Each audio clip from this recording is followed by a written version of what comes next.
Muli, isang mapagpalang gabi sa inyo mga kapatid.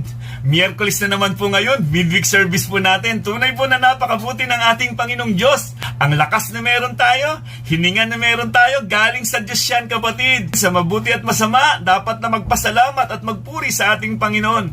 Ano man ang mga pinagdadaanan natin sa panahon na ating kinalalagyan, may dahilan kung bakit may mga pagsubok sa buhay natin mga kapatid. Ang dahilan niyan para patatagin ang ating pananampalataya. So sa gabing ito, meron na namang panawagan ng ating Panginoong Diyos. Tunay nga po na dapat tayong magpasalamat sa Panginoon. Sa kanyang panawagan, nararamdaman po natin kung gaano tayo kamahal ng ating Panginoong Diyos. Sa kanyang mga mensahe, ipinakikita niya yung dakilang pag-ibig niya sa atin. Ang nais niya, huwag tayong maligaw. Ang nais niya, mapatatag tayo sa pananampalataya na nagmumula sa ating Panginoong Hesukristo. Kung naaalala po ninyo mga kapatid, nung isinuwi ko nung nakaraang midweek service,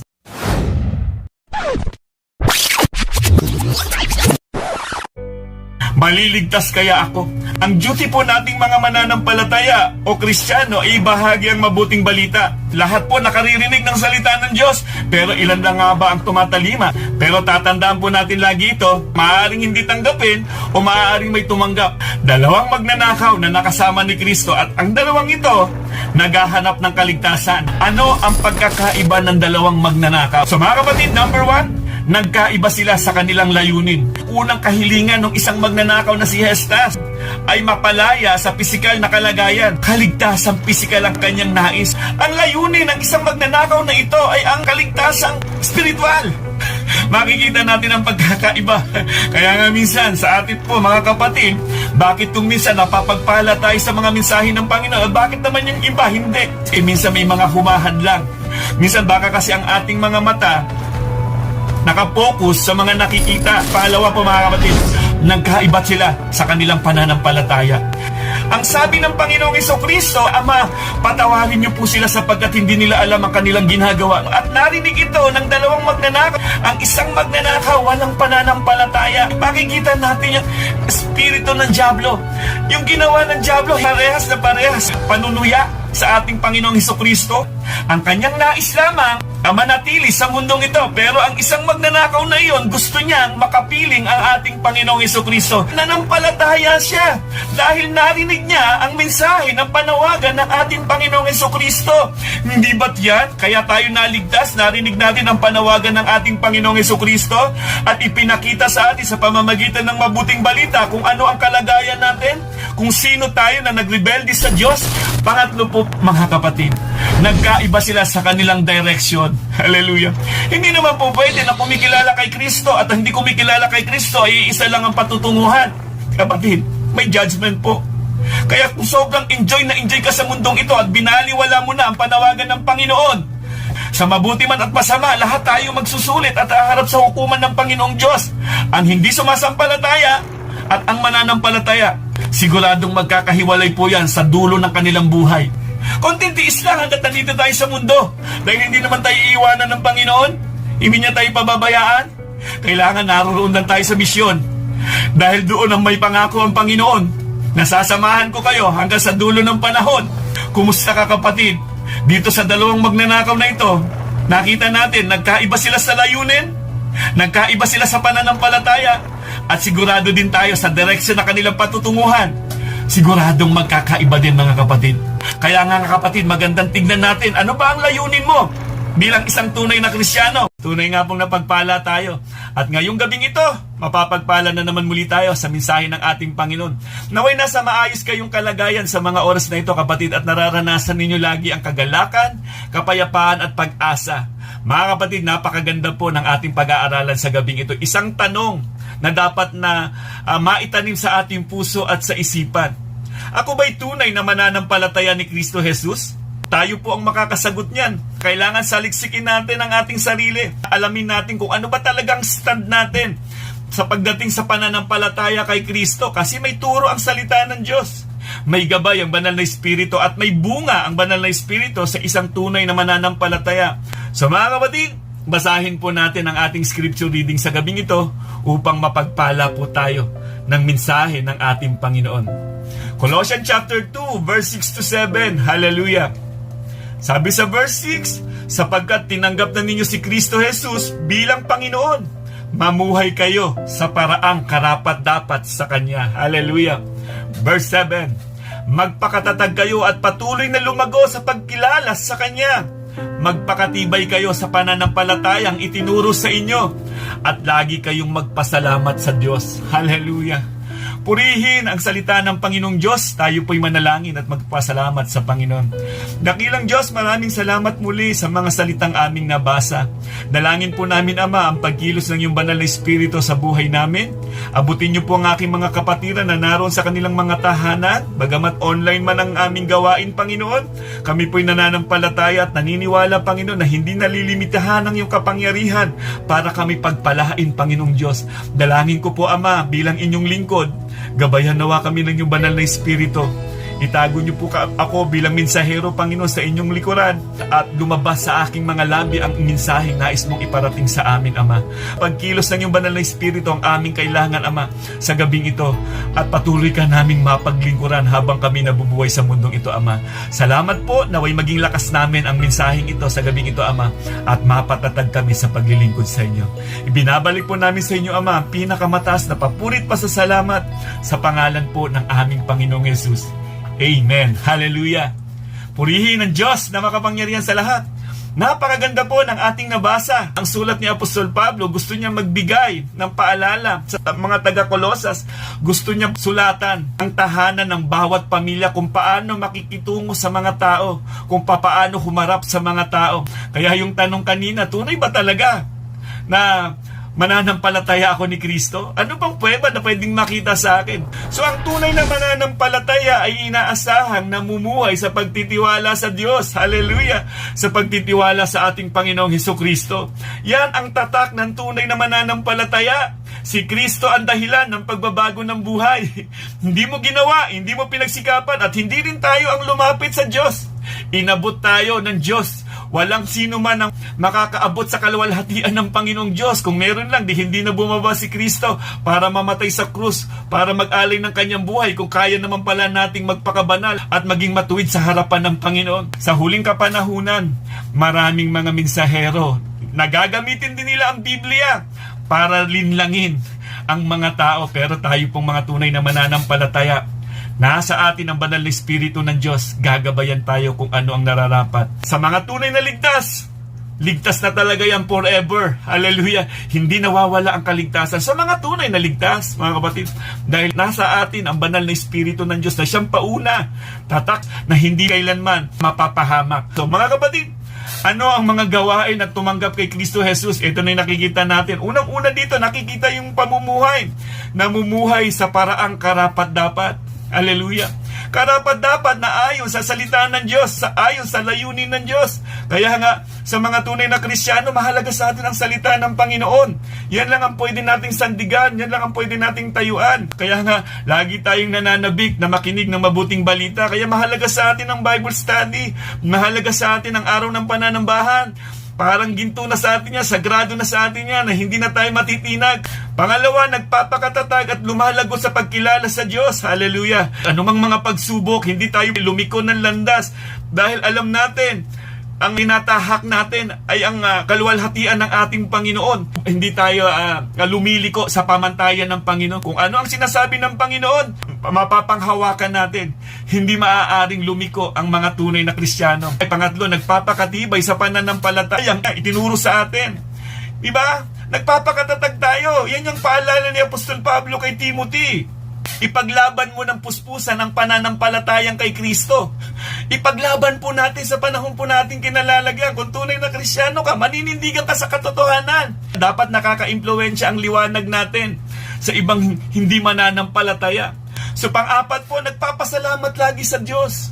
Bukang bibig na po natin, mga kapatid, ang laging magpasalamat sa Panginoon. Huwag huhugot sa Facebook ng reklamo. Isang paalala ito. Pagpipiestahan tayo ng mga unbeliever. Kung Kristiyano ka, mas maganda ang ipinopost sa Facebook. Puro encouragement. Puro release ng pagpapala. Huwag pong hugot na para bang wala tayong Diyos na kasama. Nakakahiya po mga kapatid. Kaya kung ano mang ipinopost natin sa Facebook, mag-isip ka muna. Kapatid, baka mamaya nakakapagdulot pa tayo ng panghihina ng loob ng bawat isa. Tandaan po natin, ambasador po tayo ni Kristo. Tayo po ang tagapagdala ng pag-asa. Hindi po kawalan ng pag-asa. Hallelujah. Yan ang gawain ng tunay na mananampalataya. Nakikita si Kristo sa buhay natin. Unti-unti kasi binabago yung buhay natin dahil nasa atin ang banal na Espiritu ng Diyos. So, paano ba mamumuhay ng karapat-dapat ang tunay na mananampalataya? Una po, napalitan na ang dating ako. Gradual change in life. Unti-unti na po tayong binabago ng Panginoon. Muli po nang naligtas tayo, naunawaan natin ang daan ng kaligtasan, at nasa atin ang banal na Espiritu ng Diyos, hindi na ikaw yan. Gumagawa na ang banal na Espiritu sa buhay mo, babaguhin ka niya. Kaya nga dito, sabi dito sa 2 Corinthians chapter 5 verse 17, kaya't kung nakipag-isa na kay Kristo ang isang tao, isa na siyang bagong nilalang. Wala na ang dating niyang pagkatao, sa halip ito'y napalitan na ng bago. Hallelujah. Yan yung ginawa ng ating Panginoong Jesucristo. Kapag nakipag-isa ka na, babaguhin ka ng ating Panginoong Diyos. Unti-unti kang babaguhin ng ating Panginoon. Araw-araw babaguhin ka ng ating Panginoong Diyos. Hallelujah. Tunay nga po ang pagkilos ng banal na Espiritu sa isang tunay na ligtas. Babaguhin ka niya from glory to glory. Hallelujah. Hindi natin napapansin minsan yung ugali natin dati, di ba? Alam naman po natin, dati tayo magagalitin, pero ngayon binabago na tayo ng ating Panginoon. Yung hindi tayo makapagpigil, yung self-control natin, ang hirap niyan, pero dahil nga nasa iyo na ang banal na Espiritu ng Diyos, unti-unti binabago na tayo. Hindi lang nakikita sa isang tunay na mananampalataya. Hindi po pwede, nung naligtas ka, walang pagbabago sa buhay mo. Kaya nga magandang itong tanong sa atin kung tunay ba na mananampalataya tayo ni Kristo, kumusta na ba tayo ngayon? Kumusta na yung karakter natin, yung buhay natin? Nagdi-disciple ba tayo? Gumagawa ba tayo ng mabuti sa ating kapwa? Alam naman po natin yung bunga ng banal na Espiritu sa buhay natin. Change life, change character, good work, soul winning disciple. Dapat nauuwi yan sa pagdidisipulo. Tinawag po tayo ng Panginoong Diyos upang maging asin at ilaw ng sanlibutan. Ang liwanag na meron tayo dahil si Kristo ang ating kasama. Colossians chapter 3 verse 1 and 2, dapat ano daw ang maging buhay natin? Sabi dito, binuhay kayong muli nakasama ni Kristo. Kaya't ang pagtuunan ninyo ng isip ay ang mga bagay na nasa langit na kinaroroonan ni Kristo na nakaupo sa kanan ng Diyos. Hallelujah. Ang mga bagay na panlangit ang isaisip ninyo, hindi ang mga bagay na panlupa. Hallelujah. Malaking problema po yan kung masyado ka pang naa-attract sa pangangailangan ng sanlibutan. Dapat ang pinag-iisipan na natin ngayon ay mga pang-isip na panlangit. Kaya nga sabi dun sa Matthew chapter 6 verse 21, kung nasaan daw yung kayamanan, ay naroon din naman daw ang iyong puso. Sa mga tunay na Kristiyano, ang puso natin ay nasa kay Kristo. Ang gusto nating gawin ay ang kalooban na ng ating Panginoong Jesus. So dating makamundo at makalaman, ngayon makalangit na ang pinagsisikapan. Hallelujah. Mga kapatid, yun ang dapat nating pagsikapan. Mga bagay na di nasisira. Kayamanang di nasisira sa piling ng ating Panginoong Jesucristo. Sa bawat desisyon natin, kailangan pag-isipan natin. Teka lang, baka mapalayo ako nito.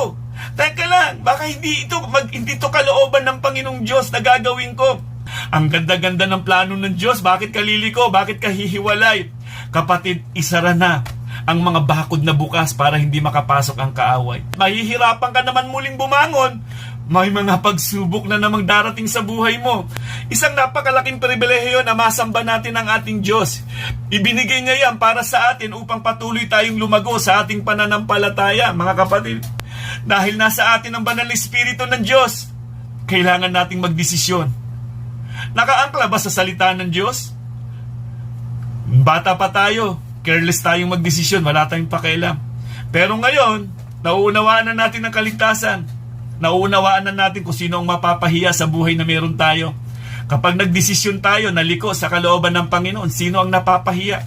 Hindi ba't si Kristo? At tayo din po ang magsasuffer niyan, mga kapatid. Mas maganda, sumunod na tayo sa pagkilos ng banal na Espiritu sa buhay natin. Kung ano sinasabi ng salita ng Diyos, doon tayo sumunod. Kaya nga nandyan ang banal na Espiritu ng Diyos, makikita natin. Galatians chapter 5 verse 22 to 23. Ang sabi doon, subalit ang bunga ng Espiritu ay pag-ibig, kagalakan, kapayapaan, katyagaan, kabaitan, kabutihan, katapatan, sa kahinahunan at pagpipigil sa sarili. Walang batas laban sa mga ito. Hallelujah. Ibinigay na ang sangkap ng banal na Espiritu sa buhay natin, mga kapatid. Yan ang dahilan kung bakit lalago ang tunay na mananampalataya. Yan ang dahilan kung bakit magbubunga ang tunay na mananampalataya. Dati pag nagagalit tayo, wala tayong pakialam sa sasabihin ng iba.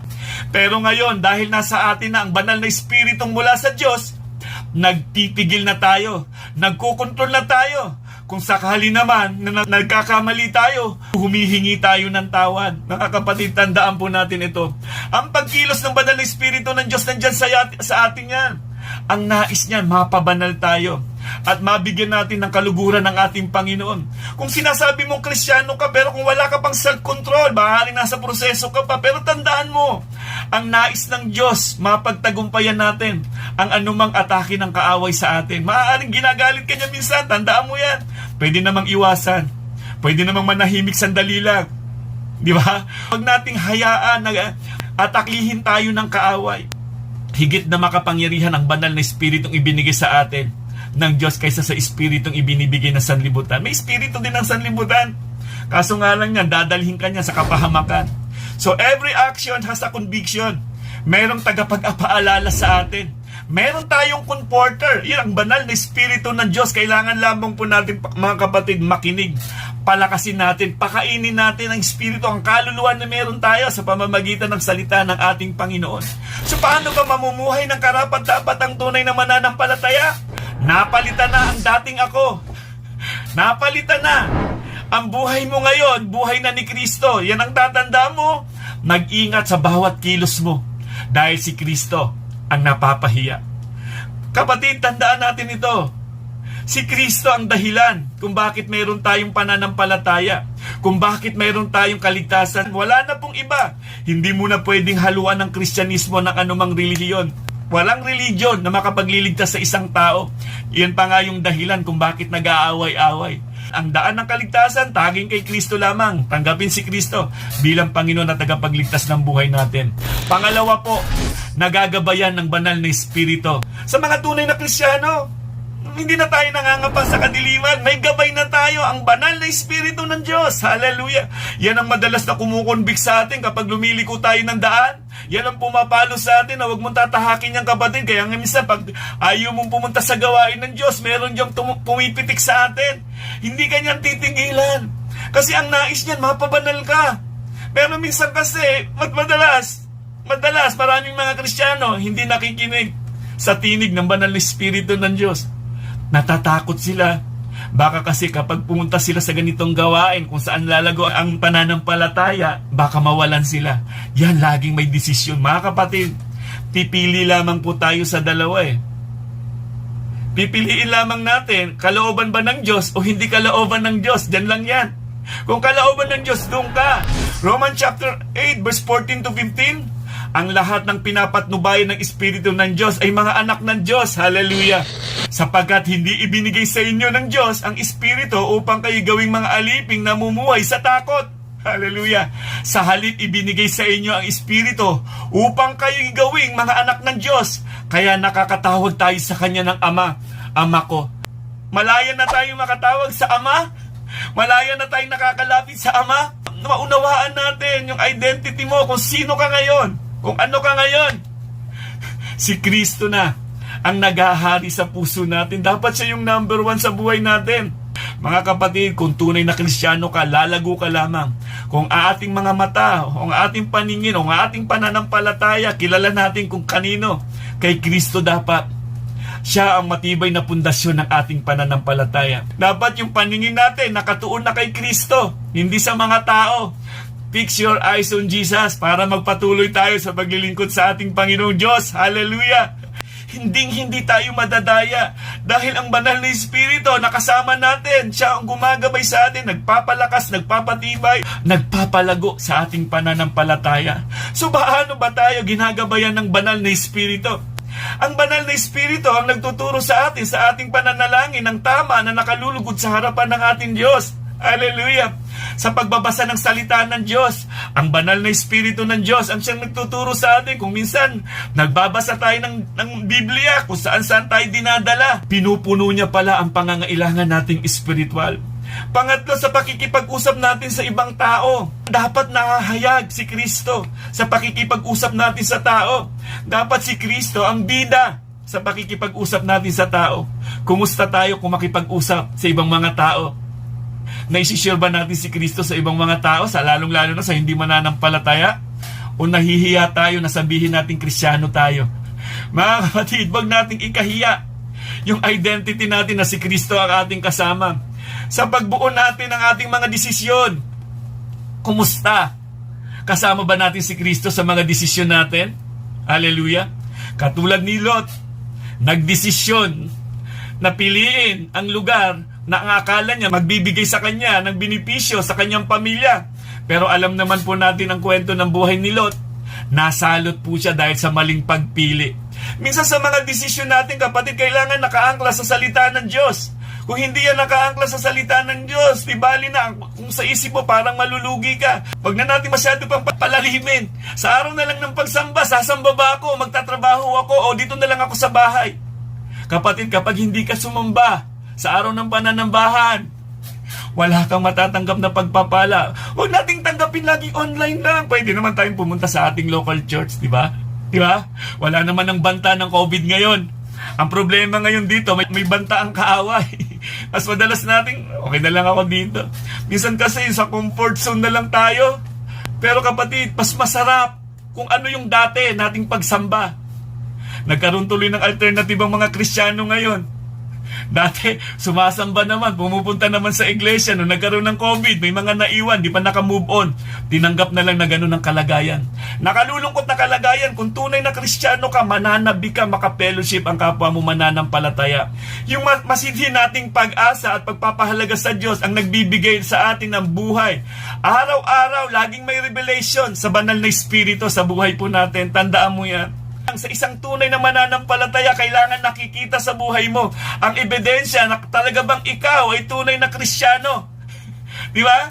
Di ba sa korte, kailangan may ebidensya. Hindi pwede sinabi lang, di salita ko lang Kristiyano ko.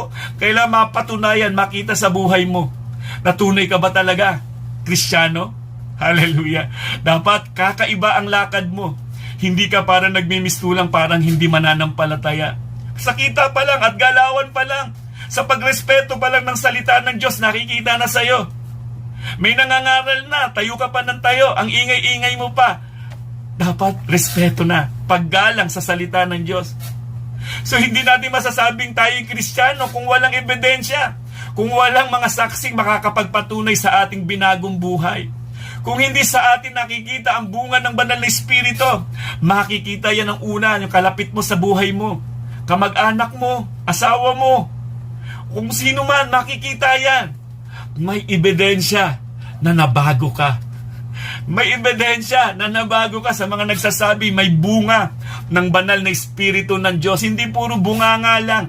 Marami kasi mga Kristiyano, mas magaling pa ang bunganga kaysa aktwal na pamumuhay na nakikita si Kristo dapat. Kahit hindi ka pa nagsishare ng Word of God, yung buhay mo nakikita na. Dati itong taong to, hindi to nagpapahalaga sa pagsamba. Hindi to nagpapahalaga sa mga gawain. Pero ngayon, dati itong taong to, palamura to. Dati ito laman ng mga bisyo. Ang daming bisyo nitong taong to. Pero ngayon, may ebidensya na. Binago ng banal na Espiritu ng Diyos. Dati matatakutin to. Ang daming kinatatakutan. Pero ngayon, marunong nang magtiwala sa Panginoong Diyos. Alam na ang lalapitan sa panahon ng pangangailangan, si Kristo ang dapat takbuhan. Sapagkat si Kristo ay nagkatawang tao, namatay para sa atin. Sa lahat ng ating pangangailangan, naranasan niya dahil naging tao siya. At ngayon nasa kanan na siya ng ating amang nasa langit at nakakaunawa sa lahat ng ating pinagdadaanan. Ang banal na Espiritu ng Diyos ang siyang iniwan niya sa atin upang gumabay, upang mapabanal tayo. Kaya ang takot, tanggalin natin ang anumang pangamba. Tandaan natin kasama natin ang ating Panginoong Diyos. Isaiah 43 verse 2, kapag dumaan ka sa malalim ng tubig, sasamahan kita. Tumawid ka man sa mga ilog, hindi ka malulunod. Dumaan ka man sa apoy, hindi ka masusunog. Hindi ka matutupok. Dahil ang Diyos ang ating kasama. Lalakad kang kasama ang Diyos, mawawala ang takot at pangamba. Sa ating pagtatrabaho, ang Diyos ang ating kasama. Ang mga tunay na Kristiyano, kung ano ang totoo, doon tayo papanig. Kung ano ang sinasabi ng salita ng Diyos, doon tayo tatayo. Higit pa ang banal na Espiritu sa mga abogado. Dahil ang banal na Espiritu ng Diyos, kahit sa kamatayan, kaya kanyang ipagtanggol. Hallelujah. Ang banal na Espiritu, ang selyo ng kaligtasan natin. So, sa ating pakikibaka, dumaan man sa mga pagsubok o trial, andyan lang siya. Tuturuan ka pa niya kung ano ang dapat mong sabihin. Magtiwala tayo na ang Diyos ang ating kasama. Kung may gabay tayo ng banal na Espiritu, tiyak ang ating panalo. Dahil hindi ka niya iiwan o pababayaan hanggat di mo natatapos ang misyon mo sa mundong ito. Hallelujah! Ang banal na Espiritu ng Diyos, ang siyang tumutulong sa atin upang magampanan natin ang kalooban ng Panginoong Diyos. Kapatid, kumusta ka? Baka kinukundi ka na ng banal na Espiritu ng Diyos pero parang ayaw mo pa rin humakbang. Maraming mga gawaing ipinagagawa ang Diyos sa atin. Tanda mo, kung sinasabi mong Kristiyano ka, may mandato na dapat nating gawin. So huwag tayo magtengang kawali. Baka maging huli na ang lahat. Dumating na si Kristo. Wala pa tayong nagawa. Ang mga tunay na Kristiyano, susunod, makikinig sa tinig ng ating Panginoong Hesus. Hallelujah. Pangatlo po mga kapatid, nakikitaan ng paglago. Mayroong evident growth. Mayroong makikita sa atin. Mula nung naligtas tayo, makikitaan talaga ng paglago. Hindi po pwedeng mananatili ka pa lamang na baby Christian. Sabi nga doon sa Colossians chapter 2 verse 7, magpakatatag kayo at patuloy na lumago sa pagkilala sa Kanya. Magpakatibay kayo sa pananampalatayang itinuro sa inyo. At lagi kayong magpasalamat sa Diyos. Hallelujah. Nung niligtas ka, ang layunin ng Diyos, lalago ka sa pananampalataya. Kasi nasa iyo nga ang banal na Espiritu ng Diyos. Kaya niya ibinigay yan upang mapagtagumpayan natin ang mga pagsubok at manindigan sa katotohanan. 1 Peter chapter 2 verse 2, gaya ng sanggol, kayo nananabik sa dalisay na gatas, sa espiritual, upang lumago kayo sa pananampalataya hanggang makamtan ninyo ang ganap na kaligtasan. Nung bago pa lamang tayong mananampalataya, mula sa pag-inom ng gatas, ang isang sanggol ay lumalaki base sa kanyang kinakain. Kung masustansya ang pinapakain, lalaki itong malusog, hindi manghihina, o tatamlay-tamlay, hindi magkakasakit, worse ay hindi mamamatay, dahil lumaking may matibay na katawan. Pundasyon ng pananampalataya. Kung patuloy ang ating pagkain espiritual, lalago tayo bilang Kristiyano. Lalago ang ating pagkilala kay Kristo. Manghina o manamlay man tayo, panandalian lang dahil napapatatag ang ating pananampalataya kay Kristo. Matibay na ang ating mga buto. Sa mga baguhang Kristiyano, oo, kailangan dyan, gatas muna. Pero habang lumalakas, habang tumatagal ka, lumalago yan. Kaya sabi dito sa 2 Peter chapter 3 verse 18, magpatuloy kayong lumago sa kagandahang loob at sa pagkilala sa ating Panginoon at tagapagligtas na si Jesucristo. Sa Kanya ang kaluwalhatian, ngayon at magpakailanman. Ang panawagan pala sa atin mga kapatid, magpatuloy na lumago ayon sa kagandahang loob at pagkilala sa ating Panginoong Jesucristo. Kaya nga sasaliksikin natin ang salita ng Diyos Kaya nga kung saan nagtitipon ng mga mananampalataya, dapat naroon tayo. Mahalaga ang araw ng pagsamba sa paglago ng ating pananampalataya. Gising, mga kapatid. Kung Kristiyano ka bilang pastor na nagpapaalala sa iyo ngayon, huwag mong baliwalain yan. Kaya nga napakahalaga ng pananampalataya. Manampalataya ka. Yung hindi mo pa nakikita, pinaniniwalaan mo na. Ang nais ng Diyos, gusto niyan busugin tayo ng espiritual na pagkain. Kailangan natin ng espiritual na pagkain sa panahon na ito, kapatid. Hindi ka makakapagdesisyon ng tama kung ang espiritual mo napaka-weak. Kapatid, hindi natin kakayanin ang laban. Dapat connected tayo lagi kay Kristo. Huwag mong hahayaan na connected ka lamang sa mga tao. Takot na takot ka na hindi masunod ang gusto ng tao. Pero yung kalooban ng Diyos, ang dali lang nating baliwalain. Kapatid, huwag mong katakutan ang tao. Magkaroon tayo ng banal na takot sa Diyos. Kapag dumating ka na sa antas na malago ng pananampalataya, mauunawaan mo na ang kalagayan ng mga kapatiran. Kasama ka na, naaakay sa lahat ng mga baby Christian. Panawagan sa atin ng Panginoon na patuloy na lumago sa pagkilala sa kalooban ng ating Diyos. Hebrews chapter 5 verse 12, Dapat sana'y mga tagapagturo na kayo, subalit hanggang ngayon, kailangan pa kayong turuan ng mga pinamulang aralin tungkol sa mga salita ng Diyos. Dapat sana'y kumakain na kayo ng matigas na pagkain, ngunit hanggang ngayon, gatas pa lamang ang inyong kaya. Nakalulungkot po. Dapat nating tatandaan. Dapat, ang tagal na nating Kristyano. Ang tagal mo ng Kristyano, kumusta ka? Ikaw pa rin ba yung Kristyanong matampuhin? Ikaw pa rin ba yung Kristiyano na hindi nagpapahalaga sa gawain ng Panginoon? Ikaw pa rin ba yung Kristiyano sa araw ng pananambahan? Nakikipagbaka ka pa sa araw ng pananambahan. Dapat ang araw ng pananambahan, nakahanda ang puso, isip at pisikal. Tandaan mo yan, kapatid. Walang paglago kung hindi natin uunahin lagi ang Diyos sa buhay natin. Mga dapat nating tandaan sa paglago ng ating pananampalataya. Manalangin lagi sa Panginoon. Bigyan lagi ng panahon ang buhay natin na magbasa ng salita ng Diyos. Huwag nating hayaan na hindi natin naririnig lagi ang panawagan ng Diyos. Gabay natin yan sa pang-araw-araw ng ating buhay. Kumusta ba yung ating mga desisyon? Nakaangkla ba sa salita ng Diyos? Mga dapat tandaan, mahalaga ang pagdalo sa mga gawain ng Diyos, kung saan doon nagpapalakasan ang lahat ng mga mananampalataya. Inalagay ng Diyos yan ang mga gawain dyan sa iglesia natin para pahalagahan ng mga mananampalataya. Napapansin ko lang sa mga tunay na Kristiyano na nagpapahalaga sa mga gawain ito, sila yung lumalago, tumatatag sa kanilang pananampalataya. Pero yung mga binabaliwala ito, sila yung para bang gatas pa rin ang gusto nilang kainin. Ayaw nilang mag-level up. Kapatid, isang paggising ito, mga kapatid. Kung sinasabi mong tunay na Kristiyano ka, mga kapatid, makikitaan ang bunga ng banal na Espiritu sa buhay mo. May gabay ng banal na Espiritu ng Diyos na hindi ka maliligaw. Tuturuan ka ng banal na Espiritu ng Diyos. Ang Kristyanismo ay isang pamilya sa paraan ng pamumuhay at relasyon kay Kristo. At hindi ito isang relihiyon. Walang ibang dahilan kung bakit tayo lumalago, kung bakit tayo nagpapatuloy. Dahil tinawag ka ng Diyos, niligtas ka ng Panginoon. Parang sa isang napakagandang plano. Ang nais ng Panginoon, tayong lahat ay maging tagapagturo. Turuan natin ang lahat ng mga tao ayon sa utos at pamamaraan ng ating Panginoon. Ang sabi niya, sasamahan ko kayo hanggang sa dulo ng panahon. Hallelujah! Yan ang pangako ng Panginoon. Habang naririto tayo sa mundong ito, magpatuloy tayong lumago sa pananampalataya. Makinig sa panawagan ng ating Panginoon. Ang banal na Espiritu ng Diyos, ang kasama natin lagi na patuloy na kumukonbik sa atin. Makinig tayo sa konbiksyon ng banal na Espiritu sa buhay natin. At hayaan natin ang layunin ng Diyos ang magawa natin sa araw-araw ng ating buhay. Isang panawagan ni Apostol Pablo para sa Iglesia ng Colosas, parang isang panawagan ng ating Panginoon sa panahon na ating kinalalagyan. Pahalagahan mo kung ano ang mahalaga sa Diyos. Kapatid, nariyan po ang ating mga iglesia. Nandyan po ang ating mga local church. May mga gawain dyan. Kumusta ka?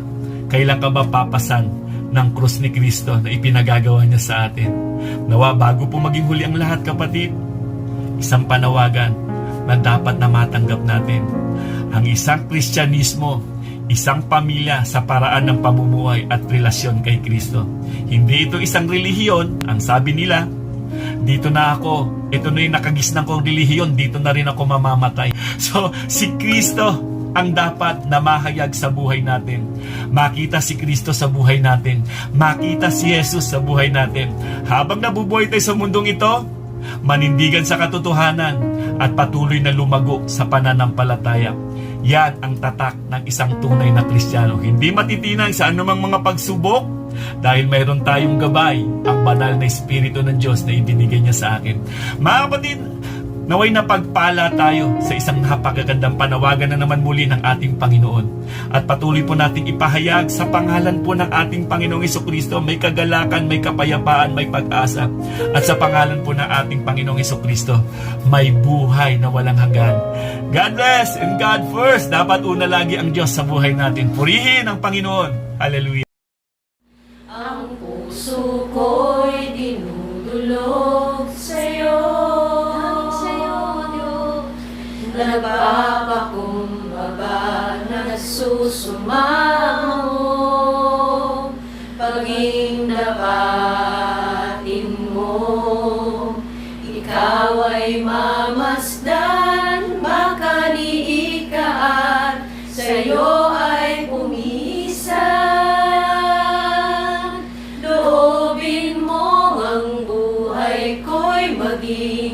banal mong tahanan, luklukan ng iyong wagas na pagsinta. Daluyan ng walang hanggang mga papurit pagsamba,